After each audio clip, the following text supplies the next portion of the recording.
ಎಲ್ರಿಗೂ ನಮಸ್ಕಾರ. ಏನು ತಾಲೂಕಿನ ನಿರ್ದೇಶಕರ VSSN ಸಂಘಗಳ ನಿರ್ದೇಶಕರ ಹುದ್ದೆ ಚುನಾವಣೆ ನಡೆದು ಚುನಾವಣೆಯಲ್ಲಿ ಅಭ್ಯರ್ಥಿ ಗೆದ್ದಿರುವಂಥದ್ದು.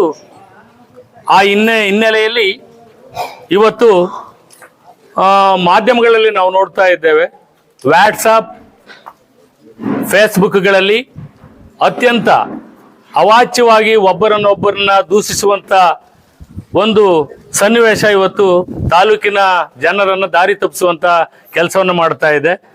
ಇವತ್ತು GN ಮೂರ್ತಿರವರ ಬಗ್ಗೆ ಮಾತನಾಡಿರುವಂಥದ್ದಾಗಿರ್ಬೋದು ಅಥವಾ GN ಮೂರ್ತಿ ಬೇರೆಯವರ ಬಗ್ಗೆ ಮಾತನಾಡಿರ್ತಕ್ಕಂಥದ್ದು ವಿಷಾದನೀಯ. ಯಾಕೆಂದ್ರೆ ಇವತ್ತು ಸಂಘ ಸಂಸ್ಥೆಗಳಿರುವಂಥದ್ದು ನಾವು ಯೋಚನೆ ಮಾಡಬೇಕು.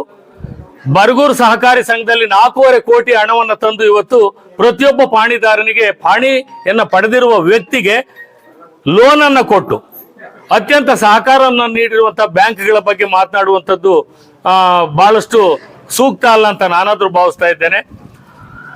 ದೊಡ್ಡ ವ್ಯಕ್ತಿಗಳು, ಇವ್ರು ಯಾರು ಸಾಮಾನ್ಯದ ವ್ಯಕ್ತಿಗಳಲ್ಲ, ಅಸಾಮಾನ್ಯ ವ್ಯಕ್ತಿಗಳು, ಸಾಮಾನ್ಯರು ಹೇಳುವಂತ ಸ್ಥಿತಿಯಲ್ಲಿರುವಂತ ಪರಿಸ್ಥಿತಿಗೆ ಇವತ್ತು ವೈರಲ್ ಆಗ್ತಾ ಇರ್ತಕ್ಕಂಥ ವಿಷಯಗಳನ್ನ ನೋಡಿದ್ರೆ ನಿಜವಾಗ್ಲೂ ಕೂಡ ಎಲ್ಲೋ ಒಂದ್ ಕಡೆ ದಾರಿ ನಾವೇ ತಪ್ಪಿಸ್ತಾ ಇದ್ದೀವೋ, ಜನರೇ ದಾರಿ ತಪ್ಪಿದ್ದಾರೋ ಗೊತ್ತಾಗ್ತಾ ಇಲ್ಲ.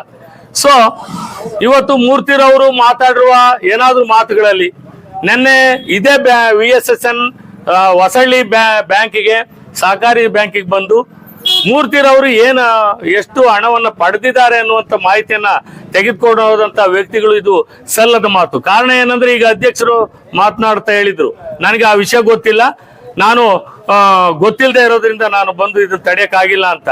ಸೆಕ್ರೆಟರಿಗಳಿಗೆ ಗೊತ್ತಿತ್ತು, ಇಲ್ಲಿಯ ಡೈರೆಕ್ಟರ್ಗಳಿಗೂ ಕೂಡ ಗೊತ್ತಿತ್ತು, ಪತ್ರಿಕಾ ಮಾಧ್ಯಮದಲ್ಲಿಯೂ ಕೂಡ ಇದು ಪ್ರಚಾರ ಆಗಿತ್ತು.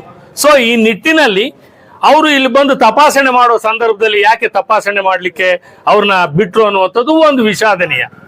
ಇದೇನೇ ಇರಲಿ ಇಲ್ಲಿ 2.5 ಕೋಟಿ ಹಣವನ್ನು, ಈಗ ಹಣ ಇಲ್ಲ ಅಂತ ಹೇಳ್ತಿದ್ದಾರೆ, ಇಲ್ಲಿ 2.5 ಕೋಟಿ ಹಣವನ್ನು ಅನುದಾನವನ್ನು ತರುವ ನಿಟ್ಟಿನಲ್ಲಿ GN ಮೂರ್ತಿರವರ ಸಹಕಾರ ಇದೆ. ನಾನು ಅವ್ರ ಪರ ಮಾತಾಡ್ತಾ ಇಲ್ಲ, ಯಾವುದೋ ಒಬ್ಬ ವ್ಯಕ್ತಿಯ ಪರ ಮಾತಾಡ್ತಾ ಇಲ್ಲ.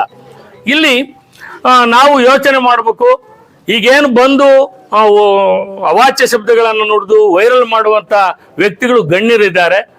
ಅವರು ನಿಜವಾಗ್ಲೂ ನೋಡ್ಕೊಂಡು ಮಾತಾಡ್ಬೇಕು, ಸಮಾಜದಲ್ಲಿ ಬೇರೆಯವ್ರಿಗೆ ಒಳ್ಳೆ ಮೆಸೇಜ್ ಅನ್ನು ಕೊಡ್ಬೇಕಾಗುತ್ತೆ.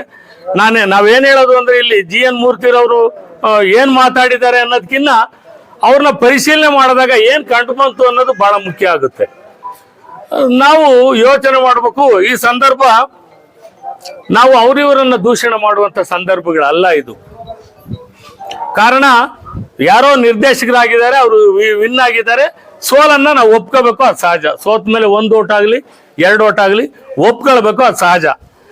ಇನ್ನು ಮುಂದೆ ಈ ವೈರಲ್ ಆಗದಾಗೆ ಯಾರು ಇದಕ್ಕೆ ಇತಿಶ್ರೀ ಆಡ್ಬೇಕು. ಕಾರಣ ಇಷ್ಟೇ, ಒಬ್ಬ ಉತ್ತಮವಾದ ವ್ಯಕ್ತಿಗಳ ಮಕ್ಕಳಾಗಿ ಅವಾಚ್ಯವಾಗಿ ಮಾತಾಡ್ತಾ ಹೋದಂತೆಲ್ಲ GN ಮೂರ್ತಿರವರ ಸಾಮರ್ಥ್ಯದ ಬಗ್ಗೆ ಮಾತನಾಡ್ಲಿಕ್ಕೆ ಆಗಲ್ಲ. ನಾವಾಗ್ಲಿ, ಇನ್ನೊಬ್ಬರಾಗ್ಲಿ, ಮತ್ತೊಬ್ಬರಾಗ್ಲಿ, ಯಾವುದೇ ವ್ಯಕ್ತಿಯ ಸಾಮರ್ಥ್ಯ ಗಳ ಬಗ್ಗೆ ಮಾತನಾಡಿಕ್ ಆಗಲ್ಲ.